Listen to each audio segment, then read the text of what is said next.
প্রিয় শিক্ষার্থীবৃন্দ, আশা করি সবাই ভালো আছো। সামনে তোমাদের এসএসসি পরীক্ষা। আর মাত্র ১ টি দিন ১ বা ২ টি দিন বাকি আছে। এই সময়ে তোমাদের উদ্দেশ্যে আমি কিছু কথা বলব।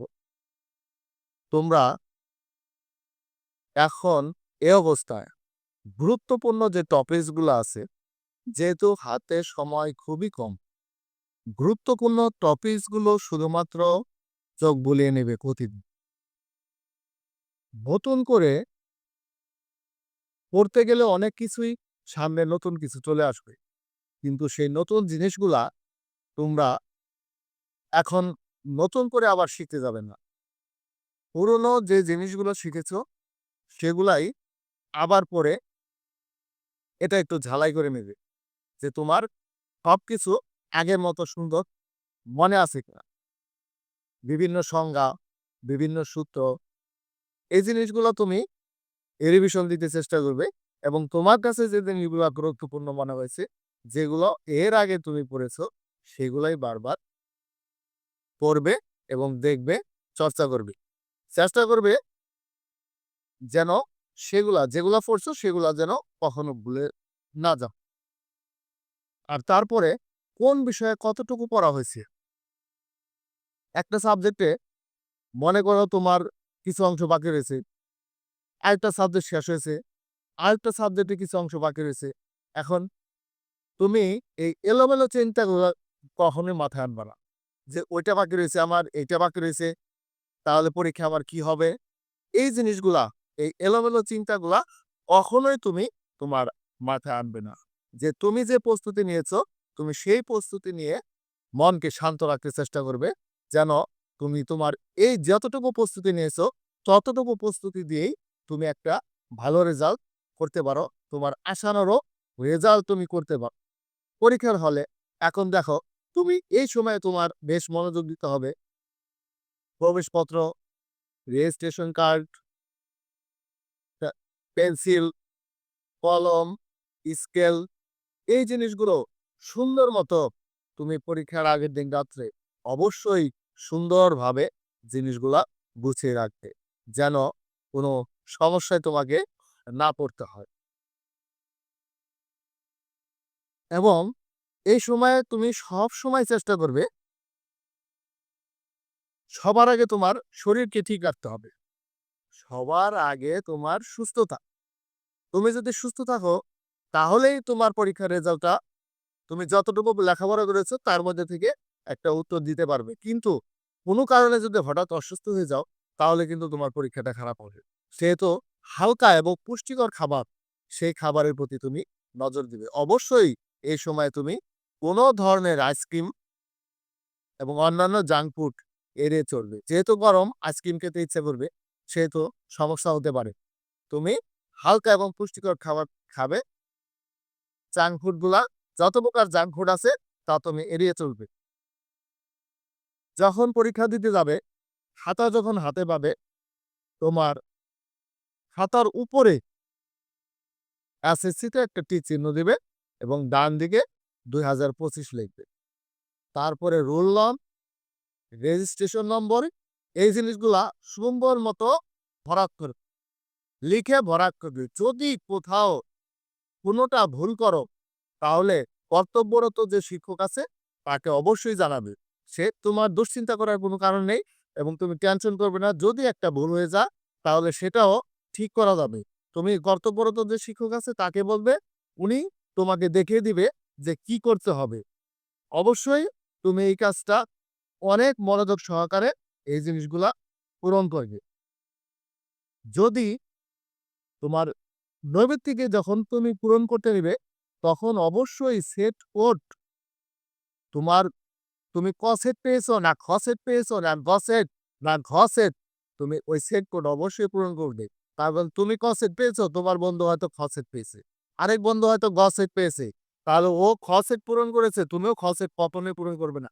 তুমি দেখবে তোমার প্রশ্নে কোন সেট লেখা আছে, তুমি সেই সেট অবশ্যই পূরণ করবে। পরীক্ষার হলে গিয়ে প্রশ্নপত্র পাওয়ার পরে তুমি দেখলে যে তোমার সবকিছুই কমন পড়েছে। তুমি অনেক খুশি হলে। কিন্তু এতটাই খুশি হবে না যেন আ তোমার তাড়াহুড়ো করা ফলে যে কোনো কিছু বাদ পড়ে গেল, পরীক্ষা দিয়ে এসে আফসোস করতাম। সবসময় মনকে শান্ত রাখবে। আবার যদি দেখো যে না কমন পুরোপুরি পড়েনি, কিছুটা কম পড়েছে, ফুল উত্তর তুমি দিতে পারতেছো না, তাহলেও মন খারাপ করবে না। সবসময় নিজেকে শান্ত রাখতে চেষ্টা করবে এবং পরীক্ষার যদি কোনো সাবজেক্টে যদি দেখো যে না এখানে তোমার খুবই কম কমন পড়েছে, পাস করার তোমার চিন্তা বেঁধে আছো যে ৫ নম্বর উঠবে কি উঠবে না, দ্বিধাদ্বন্দ্বে আছো। তখন তুমি কি করবে? প্রশ্নটা পুরোপুরি সুন্দরভাবে পড়ে দেখবে। সেখানে এমন কিছু খুঁজে পাবে, কিছু না কিছু খুঁজে পাবে যেখানে তুমি পাস করার মতো, উত্তর দেওয়ার মতো যে পাস করতে পারো সে ধরনের কিছু অবশ্যই সেখানে থাকবে। যেটা দ্বারা তুমি পরীক্ষায় অবশ্যই ৫ নম্বর তুলে আনতে পারবে। তাহলে যে অবস্থায় যে পরিস্থিতি হোক সবার আগে তুমি নিজের মনোবল কখনো হারাবে না। সবসময় নিজের মনোবল ধরে রাখতে চেষ্টা করবে। নিজের মনোবল যদি ঠিক না থাকে তাহলে তুমি পরীক্ষা তুমি ভালো পারলেও তখন তোমার পরীক্ষা খারাপ হয়ে যাবে। তাই মনোবল ঠিক ঠিক রাখবে। এই প্রসঙ্গে তোমাদের আমি একটা উদাহরণ দিচ্ছি যে একদিন স্কুল থেকে একটা চিঠি পাঠানো হলো। একটা আ ছাত্রকে নিয়ে একটা চিঠি পাঠানো হলো। চিঠিটা তার মায়ের হাতে আসলো। মা চিঠিটা হাতে পড়তেছিল। সামনেই ছেলে দাঁড়িয়ে ছিল। তখন মা এ ছেলে জিজ্ঞেস করলো, "মা চিঠিতে কি লিখেছে?" তখন মা পড়া শুরু করলো যে, "বাবা চিঠিতে লিখেছে যে, আপনার ছেলে অত্যন্ত মেধাবী এবং আ সে অনেক মনোযোগী। সে এতটাই মেধাবী, এতটাই মনোযোগী যে তাকে পড়ানোর মতো কোনো শিক্ষক আমাদের স্কুলে নেই। যে তার দিন, দিন উন্নতি হবে, তার দিন, দিন যে ও মেধাটা বিকশিত হবে, সে অনেক মেধাবী। সেহেতু আ চিঠিতে লিখেছে বাবা যে তোমাকে আর স্কুলে যেতে হবে না, তোমাকে বাড়িতেই পড়তে বলেছে। তাহলে তারপরে থেকে সেই ছেলেটা মনোবল আরো বেড়ে গেল। সে তার মায়ের কাছে লেখাপড়া করে নিয়মিত এবং একদিন সে পৃথিবী বিখ্যাত একজন বিজ্ঞানী হয়ে ওঠে। তার নাম হলো টমাস আলভা এডিসন। তোমরা নিশ্চয়ই তার নাম শুনেছ। এবং আমি যে কথাগুলি বলছি, এই কথাগুলি অবশ্যই সবাই অনেকেই শুনে থাকবে। আর কেউ হয়তো শুনেছ, কেউ হয়তো শোনো নাই। বৈদ্যুতিক বাতি সহ অনেক, অনেকগুলো আ আবিষ্কার সে করেছে। সে যখন নাকি সে তার নাম চারিদিকে ছড়িয়ে পড়েছে, সে তখন তার মা বেঁচে নেই। একদিন সে ঘরের সবকিছু পরিষ্কার করতেছিল। আলমারি পরিষ্কার করতে গিয়ে হঠাৎ করে চিঠিটা নিচে পড়ে যায়। তারপরে সে দেখে যে একটা চিঠি, পুরনো সেই চিঠি। তখন তার মনে পড়ে এই চিঠিটা আমাকে স্কুল থেকে পাঠানো হয়েছিল। আমার মা আমাকে পড়ে শুনিয়েছিল। তখন সে চিঠিটা খুলে পড়ে দেখে যে এতে কি লেখা আছে? চিঠিতে লেখা ছিল যে, "আপনার ছেলে এতই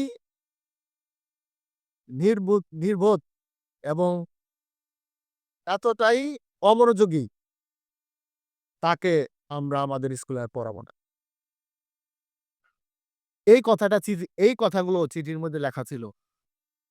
তখন তার মা তাকে যদি এই কথাগুলি পড়ে শোনাতো, তার মনোবল ভেঙে যেত।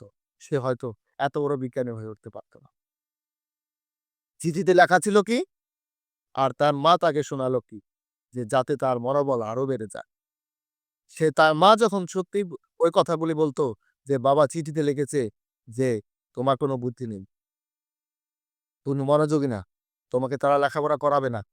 তাহলে সেই মুহূর্তেই তার মনোবল ভেঙে যেত এবং সে আরো খারাপ হতো। তাহলে সবসময় যেকোনো পরিস্থিতিতে তুমি তোমার মনোবল ধরে রাখবে। সর্বশেষে একটা কথা বলছি, যারা গণিতে খুবই দুর্বল যে তুমি পাস করবে কিনা সে নিয়ে সবসময় চিন্তায় থাকো। তোমরা বাস্তব সংখ্যা, সেট ও ফাংশন, বীজগাণিতিক রাশি, সম্পাদ্য, পরিসংখ্যান এই জিনিসগুলা গত ৫ থেকে ৭ বৎসরের বোর্ড প্রশ্নগুলা কি এসেছে, কোন ধরনের এসেছে, যে ধরনের এসেছে সেই ধরনের গুলা যদি ৫ থেকে ৭ বছরে শুধুমাত্র এই অঙ্কগুলা বারবার ট্রাই করো, চেষ্টা করো। অবশ্যই নিশ্চিত তুমি পাস করবে। বাস্তব সংখ্যা, সেট ও ফাংশন, বীজগাণিতিক রাশি, সম্পাদ্য, পরিসংখ্যান। এর বাহিরে তুমি যা পারবে তা তো পড়বেই। কিন্তু এই জিনিসগুলা যদি তুমি চর্চা করো তোমার পাস নাম্বার নিশ্চিত থাকবে। তুমি যারা দুর্বল শুধুমাত্র তাদের উদ্দেশ্যে এই কথাটা বললাম। সবশেষে আবারও সেই একই কথা বলি যে এই সময়ে অনেক রাত্র জেগে লেখাপড়া করবে না।